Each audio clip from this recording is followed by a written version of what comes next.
This channel does not promote any violent, harmful, or illegal activities. All content provided by this channel is meant for an educational purpose only. বিহারে প্রথম দফার vote আজ। প্রথম দফায় 18টি জেলায় 121টি আসনে আজকে ভোট গ্রহণ চলছে। প্রথম দফার ভোটে ইভিএম বন্দী 1314 জন প্রার্থীর ভাগ্য। বিহারে মূল লড়াই এনডিএ এবং বিজেপি বিরোধী জোট ইন্ডিয়ার বিহার সংস্করণ, যেটা সেই মহাগঠবন্ধনের মধ্যে।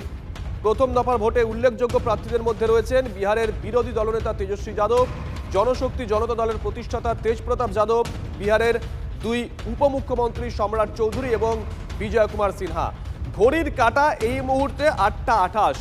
এখনো পর্যন্ত কি জানতে পাচ্ছি আমরা, সুমন?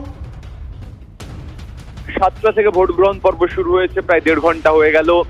6টা পর্যন্ত এই ভোট গ্রহণ পর্ব চলবে।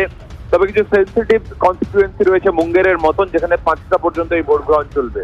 তুমি যেমনটা বলছিলে, তেজস্বী যাদব, দুজন ডেপুটি চিফ মিনিস্টার, তার সাথে 13 জন মন্ত্রী, তারা কিন্তু এই ফার্স্ট ইলেকশনে লড়ছেন।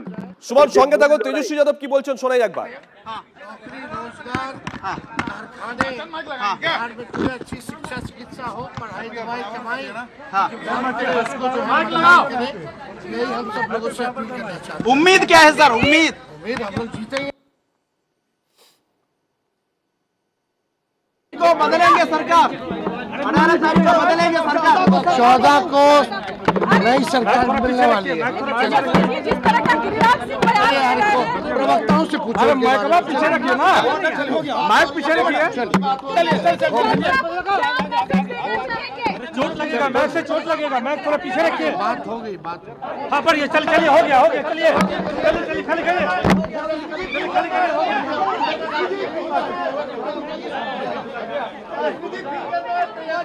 সুমনের কাছে আবারও যাবো। সুমন, যে কথা বলছিলে প্লিজ কন্টিনিউ করো।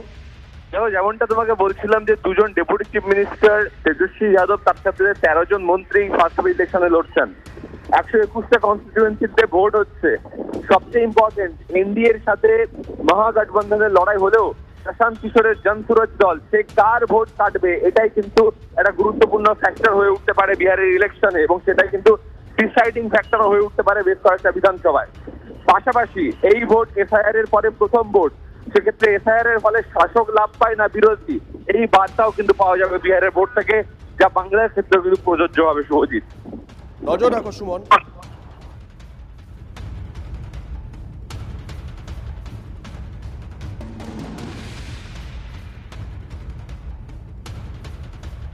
এদিকে বিহারে প্রথম দফা ভোট শুরুর আগেই দুষ্কৃতীদের হাতে আক্রান্ত এনডিএ প্রার্থী জ্যোতি মাঝি। তিনি বর্তমানে বড়চট্টির বিধায়ক। এবারে বিধানসভা নির্বাচনে সেখান থেকেই প্রতিদ্বন্দ্বিতা করছেন। কিন্তু দুষ্কৃতীদের আক্রমণের জেরে গুরুতর আহত হয়ে আপাতত হাসপাতালে ভর্তি রয়েছেন জ্যোতি। জানা গেছে বুধবার নির্বাচনী প্রচারে গিয়ে আক্রান্ত হয়েছেন জ্যোতি। হিন্দুস্তান আওয়াম মোর্চার প্রার্থীর কনভয়ে পাথর ছোড়া হয়েছে বলে অভিযোগ। পাথরের আঘাতেই গুরুতর জখম হয়েছেন জ্যোতি।